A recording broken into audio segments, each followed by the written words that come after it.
இறைவன் எங்கேயும் ஒரு இடத்துல கூட நீ மாமிசம் சாப்பிடாத அப்படின்னு சொல்லலை. படைக்கப்பட்டது எல்லாமே இன்னொரு படைப்புக்கான உணவு தாங்கிறத நம்ம புரிஞ்சுக்கணும். இப்போ நம்மளை கம்முன்னு விட்டோம்னா நம்மளை வேற ஏதாவது ஒரு மிருகம் சாப்பிட்றதுக்கு தயாராக தானே இருக்குது. நான் வந்து டூ மச்சாக நான் நான் வெஜிடேரியன்லேயே ரொம்ப மூழ்கி இருக்கேன், நான் என்னால் அதை விடவே முடியல அப்படின்னா எல்லாமே இது வந்து சுய கட்டுப்பாடு தான். என்னோட மனக்கட்டுப்பாடு என்னவோ அதன்படி நான் நடந்துகிட்டே போகிறேன். நான் கோயிலுக்கு போகும்போது நான் சாப்பிட மாட்டேன்ப்பா அப்படின்னா அது நம்மளோட ஒரு சுய கட்டுப்பாடு. ஒரு சின்ன பூச்சி போட்டாவது அந்த சிலை மேலே விழுந்துடக்கூடாது. அதாவது நீங்கள் உளியில் வடிக்கும் போது அதில் ஏதாவது தொடுது வைக்குதுன்னா அது வேற, அதை உடனே தொடச்சி இது பண்ணிக்கலாம். ஆனால் நீங்கள் ஒன்ஸ் கோயிலுக்குள்ளே கொண்டு வந்து வச்சுட்டீங்க, சிலையை ரெஜிஸ்டர் பண்ணுறதுக்கு முன்னாடி ப்ரிப்பேர் பண்ணிட்டு இருக்கீங்க, தண்ணிக்குள்ளே இருக்குது, ஒரு பூச்சி இயற்கையாக விழுகலாம்ல, விழுந்து உள்ளே போய் அந்த தண்ணியில் விழுந்த பூச்சி போய் சிலையை தொட்டுருச்சுன்னா அந்த தெய்வம் ஒரு அது கிட்டத்தட்ட அது வந்து ஒரு தீட்டு மாதிரி தான். பெரிய கோயில்களில் இருக்கிற ஒரு பெரிய கம்ப்ளைண்ட் என்னன்னா, சார் நாங்கள் போய் நிற்கிறோம், எங்கள் தெய்வத்துக்கிட்ட ஒரு பிரார்த்தனை வைக்கிறோம், இல்லை எங்கள் தெய்வம் கண் கொண்டு பார்க்கணும்னு நினைக்கிறோம், தெய்வம் அமைதியாக இருக்குது, வாய் மூடி அமைதியாக மௌனமாக இருக்குது. அது வந்து சரி, எப்பயுமே நம்ம ஒரு கோவிலுக்குள்ளே போய் நிற்கிறோம்னா நிச்சயமாக நமக்கு அந்த வைப்ரேஷன் உணரணும். நம்ம பிரதோஷ காலத்தில் அந்த மாதத்தில் வரக்கூடிய பிரதோஷ பூஜையில் கலந்துக்கும் போது சில பேருக்கு பார்த்தீங்க அப்படின்னா அந்த நந்தி பக்கத்தில் நிற்கும் போது நீங்கள் ரொம்ப ஆத்மார்த்தமாக நல்ல ஒரு ஆன்மா பலத்தோடு நீங்கள் இருக்கீங்க அப்படின்னா, அப்படி நந்தி பக்கத்தில் பூஜை பண்ணும்போது பார்த்தீங்கன்னா உங்கள் உடம்புக்குள்ளே ஒரு கரண்ட் பாஸ் ஆகிறத உங்களால் உணர முடியும். நந்தி பக்கத்தில் போய் நல்ல பிரார்த்தனை மட்டும் பண்ணுங்கள், ஒரு கரண்ட் உங்கள் உடம்புக்குள்ளே பாஸ் ஆகிறத உங்களால் உணர முடியும்.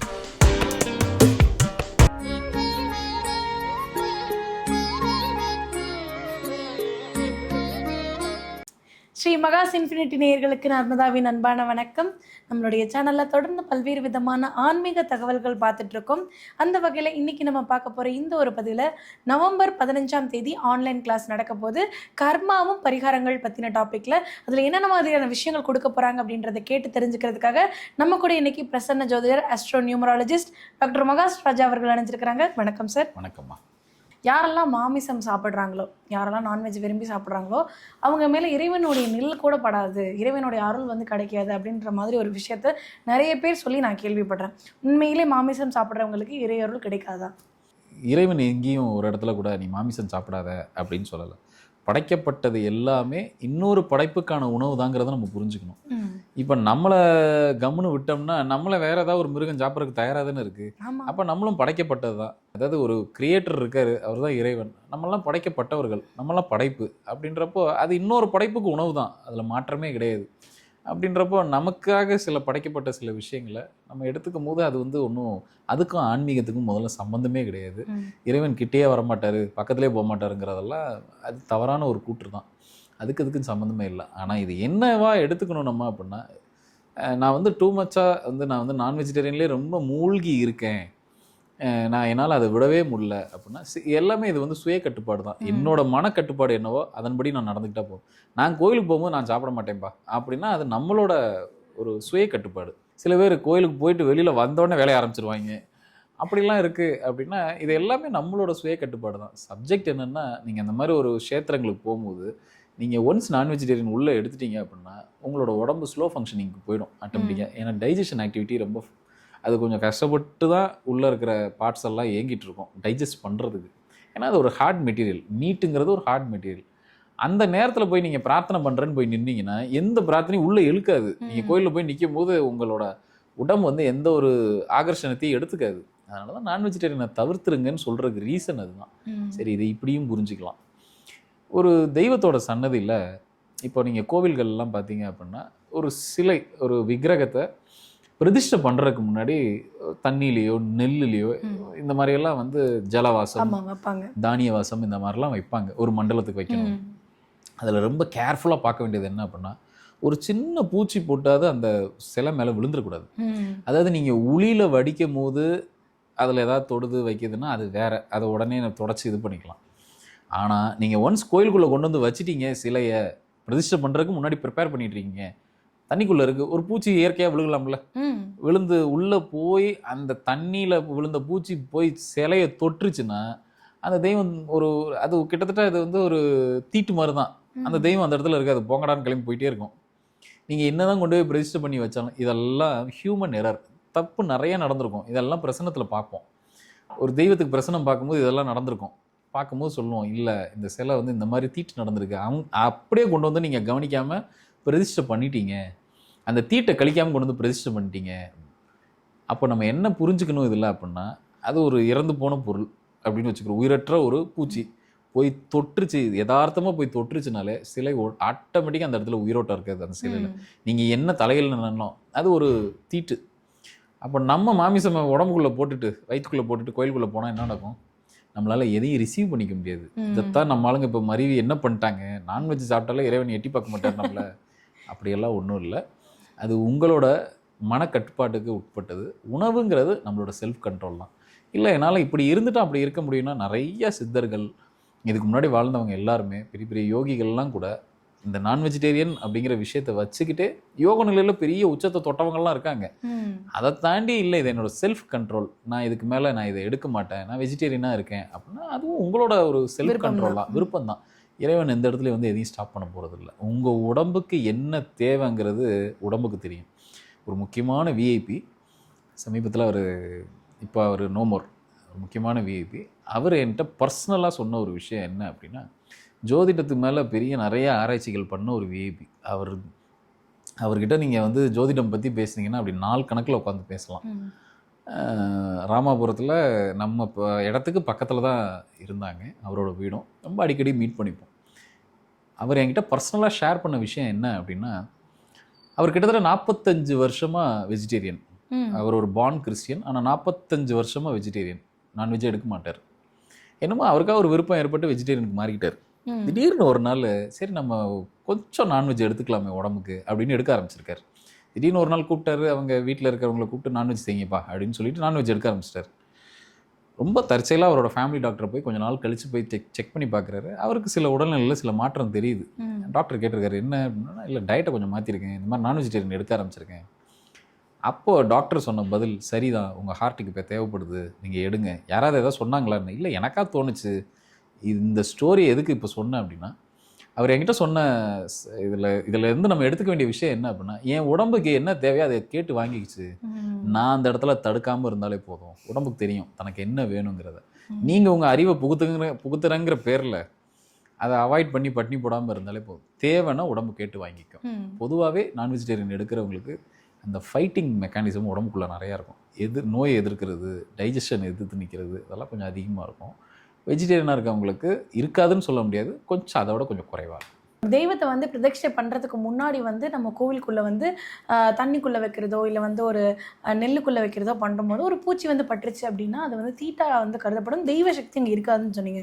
இப்போ ஒரு கோவில்லாம் கட்டிட்டாங்க சார், அங்கே உள்ளெல்லாம் வச்சாச்சு, கருவறையில் கும்பாபிஷேகம்லாம் முடிஞ்சிருச்சு, இருந்தாலும் கூட அங்கே வைக்கக்கூடிய வேண்டுதல்கள் எதுவுமே நிறைவேறலை, உள்ளே போயிட்டு வரவங்களுக்கு ஒரு பாசிட்டிவ் எனர்ஜி ஃபீல் ஆகலை அப்படின்றப்போ அந்த இடத்துல தெய்வம் இல்லை அப்படின்னு உணரப்படுது அப்படின்னா அந்த இடத்துல தெய்வம் இருக்கா இல்லையான்னு சந்தேகப்படுறவங்களுக்கு எப்படி தெரிஞ்சுக்கிறது சார் உள்ள தெய்வசக்தி இருக்குது இல்லை அப்படின்றது? நிறைய கோயில்களில் இருக்கிற ஒரு பெரிய கம்ப்ளைண்ட் என்னென்னா, சார் நாங்கள் போய் நிற்கிறோம், எங்கள் தெய்வத்துக்கிட்ட ஒரு பிரார்த்தனை வைக்கிறோம், இல்லை எங்கள் தெய்வம் கண் கொண்டு பார்க்கணும்னு நினைக்கிறோம், தெய்வம் அமைதியாக இருக்குது, வாய் மூடி அமைதியாக மௌனமாக இருக்குது. அது வந்து சரி, எப்பயுமே நம்ம ஒரு கோவிலுக்குள்ளே போய் நிற்கிறோன்னா நிச்சயமாக நமக்கு அந்த வைப்ரேஷன் உணரணும். நமக்கு அந்த வைப்ரேஷன் தெரியணும், தெய்வம் அங்கே இருக்குங்கிறத. இப்போது நம்ம வீட்டு பெரியவங்க ஒரு ரூம்குள்ளே இருக்காங்கன்னா அந்த பெரியவங்க அந்த வீட்டுக்குள்ளே இருக்காங்கன்னு நமக்கு அந்த உணர்வு தெரியும் இல்லையா? நம்ம அப்பாவோ அம்மாவோ ஒரு ரூம்குள்ளே இருக்காங்க, ரெஸ்ட் எடுத்துட்டு இருக்காங்கன்னா நம்ம போய் நிற்கும் போதே அவங்களோட உணர்தல் நமக்கு நல்லாவே தெரியும். அதே மாதிரி தான் ஒரு கோவிலுக்குள்ளே போகும்போது அங்கே மூலவராக இருக்காங்கன்னா அந்த இடத்துல போகும்போது நமக்கு ஒரு வைப்ரேஷன் தெரியணும். இதை எப்போ நல்லா நம்ம பார்க்கலாம் அப்படின்னா, பிரதோஷ டயத்தில், பிரதோஷ காலத்தில், அந்த மாதத்தில் வரக்கூடிய பிரதோஷ பூஜையில் கலந்துக்கும் போது சில பேருக்கு பார்த்தீங்க அப்படின்னா அந்த நந்தி பக்கத்தில் நிற்கும் போது நீங்கள் ரொம்ப ஆத்மார்த்தமாக நல்ல ஒரு ஆன்மா பலத்தோடு நீங்கள் இருக்கீங்க அப்படின்னா, அப்படி நந்தி பக்கத்தில் பூஜை பண்ணும்போது பார்த்தீங்கன்னா உங்கள் உடம்புக்குள்ளே ஒரு கரண்ட் பாஸ் ஆகிறத உங்களால் உணர முடியும். நந்தி பக்கத்தில் போய் நல்ல பிரார்த்தனை மட்டும் பண்ணுங்கள், ஒரு கரண்ட் உங்கள் உடம்புக்குள்ளே பாஸ் ஆகிறத உங்களால் உணர முடியும். இது என்ன சொல்ல வருது அப்படின்னா, உங்கள் உடம்பு தெய்வ சக்தியை ஏற்றுக்கிறதுக்கு தயாராகிட்டே இருக்குது. கொஞ்சம் கொஞ்சமாக உங்ககிட்ட தெய்வத்தன்மை கூடுதுன்னு அர்த்தம். எனக்கு ஒன்றுமே ஃபீல் ஆகலை சார், நான் நந்தி பக்கத்தில் போய் நிற்கிறேன், எனக்கு ஒன்றுமே தெரியல அப்படின்னா நீங்கள் இன்னும் அதுக்கு தயார் நிலைக்கு வரலன்னு அர்த்தம். நல்லா உங்கள் ஆன்மா வந்து தூக்கத்தில் இருக்குது, அதுவும் நல்லா தூங்கிட்டு இருக்கு அப்படின்னு அர்த்தம். அதை நல்லா தட்டி எழுப்பணும். எப்படி எழுப்புறது? ஆன்மா பலப்பட ஆட்டோமேட்டிக்காக தெய்வத்தை உள்ளே கூப்பிட ஆரம்பிச்சிடும். செக் பண்ணி பாருங்கள். நான் நல்ல ஆன்ம பலத்தில் இருக்கேன், நல்ல யோக நிலையில் இருக்கேன் அப்படின்னா பிரதோஷ காலத்தில் நந்திக்கு பூஜை நடக்கும் இல்லையா, அபிஷேகமோ இதெல்லாம், அது நடக்கிற காலத்தில் பக்கத்தில் போய் நின்னா அவங்க உடம்புல ஒரு கரண்ட் பாஸ் ஆகிறத, குறிப்பாக தொப்புள் வழியாக ஒரு கரண்ட் பாஸ் ஆகிறத உணர முடியும். சரி, இப்போ ஒரு தெய்வ சக்தி இருக்கா இல்லையா, அது வந்து நிஷ்டையில் இருக்கா தெய்வம், இப்படி பிரசனம் கேட்டு வரவங்க நிறைய பேர் இருக்காங்க. நம்ம கோயிலுக்கு போய் பிரசனம் பார்க்கும்போது மேக்சிமம் நிறைய இடங்கள்ல நாங்கள் பார்க்குறது என்னென்னா, தெய்வம் அந்த இடத்துல ஒரு பலமான ஒரு இடத்துல இருக்காது. அங்கே இருக்கக்கூடிய மூலவர்கள் மந்திரங்கள் குறைவாக இருக்கலாம், தீபம் குறைவாக இருக்கலாம், வச்ச நோக்கம் வேறையாக இருக்கலாம், இவங்கள அடுத்து கோயில் நிர்மாணிக்கிறவங்க சில வழிமுறைகளை மாற்றிருக்கலாம். இது மாதிரி ஏகப்பட்ட குளறுபடிகள் நடந்திருக்கும் கோயிலில். ஸோ அதை எடுத்து ஒன்று ஒன்றா சொல்லுவோம். அப்படி ஒரு சம்பவம் இப்போது இது சில காலத்துக்கு முன்னாடி நடந்தது. தெய்வத்தை பிரதிஷ்டை பண்ணியாச்சு. தெய்வத்தை தினமும் நம்ம எல்லாமே அவங்களுக்கான அர்ச்சனை, ஆராதனை எல்லாமே பண்ணிட்டு வரோம். முறையாக என்ன கொடுக்கணுமோ கொடுத்துக்கிட்டே வரோம். நம்ம கண்ணுக்கு மீறி சில விஷயம் அந்த இடத்துல ஒரு குறைபாடாக இருக்கலாம். அப்படியான ஒரு கோயிலில் போய் பிரசன்னம் பார்க்கும்போது அங்கே என்ன பிரசன்னத்தில் வந்தது அப்படின்னா, மந்திரம் இங்கே குறைவாக இருக்குது, மந்திர அர்ச்சனை குறைவாக இருக்குது, தீபம் இன்னும் கொஞ்சம் அதிகமாக கொடுக்கலாம் தெய்வத்துக்கு அப்படிங்கிற மாதிரிலாம் வந்துக்கிட்டே இருந்தது. அங்கே இருக்கிறவங்களுக்கு ஒரு கேள்வி வரும் இல்லையா, சாமி இதெல்லாம் பண்ணிடுறோம், பண்ணதுக்கப்புறம் எவிடன்ஸ் என்ன, இதெல்லாம் பண்ணியாச்சு, பண்ணதுக்கப்புறம் தெய்வம் அங்கே வந்து உட்காந்தாச்சுங்கிறதுக்கு உள்ளே இருக்கிற விக்கிரகம் அங்கே தான் இருக்க போகுது, எதையும் கொண்டு வந்து நம்ம புதுசாக வைக்க போகிறது இல்லை. உயிரோட்டம் ஆயிட்டாரு, அவர் நிஷ்டையிலேருந்து உயிரோட்டத்துக்கு வந்துட்டாருங்கிறத நான் எப்படி புரிஞ்சுக்கிறது அப்படின்னு அங்கே இருக்கிறவங்க, அந்த கோவில் நிர்வாகிகள், அங்கே இருக்கிற பொதுமக்களுக்கு ஒரு கேள்வி. அது நல்ல கேள்வி தான். அது நாங்கள் எப்படி தெரிஞ்சுக்கிறது, எல்லா விஷயத்துக்கும் ஒரு எவிடன்ஸ் வேணும் இல்லையா. அப்போ நான் சொன்னது என்ன அப்படின்னா, என்னைக்கு உங்கள் தெய்வம் எந்திரிச்சு நிஷ்டையிலேருந்து உயிரோட்டத்துக்கு வந்துட்டாரோ, அவர் தியான நிலையிலேருந்து வந்து உட்காந்துட்டாரோ, எல்லாருக்கும் நான் வாங்கப்பா நான் அருள் தரேன் அப்படிங்கிற ஒரு ஸ்டேஜுக்கு, நிஷ்டைன்னா என்ன, தியானத்தில் இருக்கிறது, நீ வா நான் உன்னோட பிரச்சனையெல்லாம் பார்க்குறேன் அப்படிங்கிற மாதிரி எந்திரிச்சு உட்காந்துட்டாருன்னா என்ன நடக்கும்னா, சில ஜந்துக்கள் மட்டும் கோயிலை சுற்றி வரும். அதில் முதன்மையானது என்ன அப்படின்னா, நம்ம கவுளின்னு சொல்லுவோம் இல்லையா, பல்லி. இது கருவறைக்குள்ளே போக ஆரம்பிக்கும். சில கோவிலில் மட்டும்தான் எங்கே மந்திரங்கள் அதிகப்படியாக கொடுக்கப்படுதோ, எங்கே முறையாக மந்திரங்கள் கொடுக்கப்படுதோ அங்கெல்லாம் பார்த்தீங்கன்னா கருவறையில் ஒரு பல்லி சுற்றிட்டு இருக்கும். அதே மாதிரி அந்த கோவிலுக்கு அடிக்கடி தவளை வரும். தவளை வந்து எங்கேயாவது ஒரு இடத்துல அப்படி ஜம்ப் பண்ணி ஓகே சார், ஆனால் தவளை எப்படி சார் வரும்? அதுதான் சொல்கிறேன், நம்ம எதெல்லாம் நம்ம மாற்றி நினச்சிட்டு இருக்கோமோ அந்த ஜந்துக்கள் எல்லாமே பார்த்தீங்க அப்படின்னா அந்த கோவிலை சுற்றி வருதுன்னா அங்கே தெய்வ சக்தி வந்து நல்லா நிறைஞ்சிருக்கு அப்படின்னு அர்த்தம். இன்னொன்று சர்ப்பம். அவ்வளோ சீக்கிரத்தில் கோயிலுக்குள்ளே வந்து சர்ப்பம் இருக்காது. குறிப்பாக சர்ப்பம் வந்து ஒரு இடத்துல சரண்டர் ஆகுது அப்படின்னா, நம்ம நிறைய பார்த்துருக்கோம். நாகாத்தம்மன் கோயில் இந்த மாதிரிலாம் வந்து புத்து வச்சு புற்று வழிபாடெல்லாம் நம்ம நிறைய பார்த்துருப்போம் இல்லையா. அங்கே வந்து சர்ப்பம் நிற்கிது அப்படின்னாலே அந்த கோவிலில் நல்ல இறைசக்தி நல்லா இருக்குது, இறைபலம் நல்லா இருக்குது, பாசிட்டிவ் எனர்ஜி இருந்தால் மட்டும்தான் சர்ப்பம் வரும். இல்லைன்னா சர்ப்பம் அனாவசியமாக எல்லா இடத்துக்கும் வராது.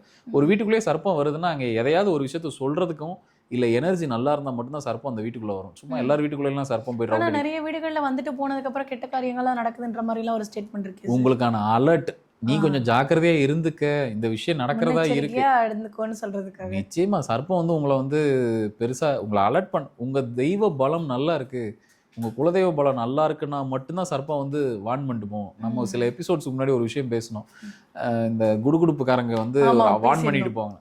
அதுக்கு ஈக்குவலான விஷயம் தான் சர்ப்பமும். சர்ப்பம் அவ்வளவு சீக்கிரத்துல ஒரு வீட்டுக்குள்ள வராது, சொல்ல முடியாம செய்கைகளால் சொல்லிட்டு போகுது. கண்டிப்பா அது ஒரு அலர்ட். ஒண்ணு நம்ம போயிட்டு இருக்கிறது சரியா போயிட்டு இருக்கோங்கிறதும் ஒரு அலர்ட்.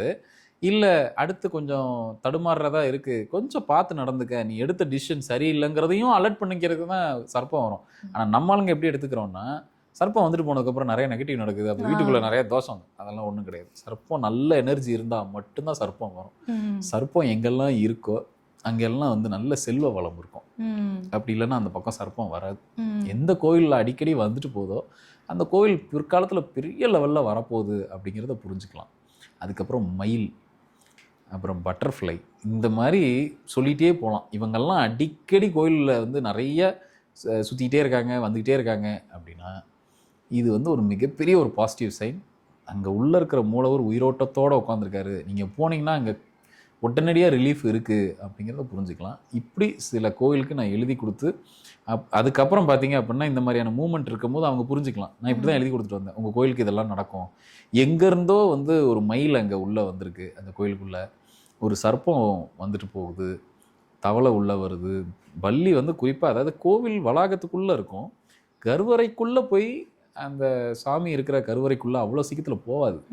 அங்கே உள்ளே போய் தைரியமாக அது வந்து உள்ளே உட்காருதுன்னா அங்கே மந்திரங்கள் ரொம்ப நிரம்பப்படுது அப்படிங்கிறத புரிஞ்சுக்கலாம். இப்போ அங்கேருந்து வந்த தகவல் என்னன்னா இப்போ வர ஆரம்பிச்சிருக்கு நீங்கள் சொன்னதெல்லாம். ஸோ இதை எவிடன்ஸ் இப்படி தான் கொடுத்துட்டு வருவேன். வெறும் ஏன்னா சும்மா நீங்கள் வந்து லாஸ்ட் டைம் போயிருக்கும் போது கூட சர்ப்பம் பார்த்ததாக வந்து சார் பெரிய சார் வந்து சொல்லியிருந்தாங்க. ஸோ பாசிட்டிவிட்டி ஏறிக்கிட்டே இருக்கு இல்லையா சார்? அது வந்து எப்படின்னா ஒரு கோவில் எப்படி அடுத்தடுத்த கட்டத்துக்கு போகுது அப்படிங்கிறத நம்மளால் புரிஞ்சிக்க முடியும். எல்லாமே அந்த நிலத்தை ஒட்டுன ஒரு விஷயந்தான்.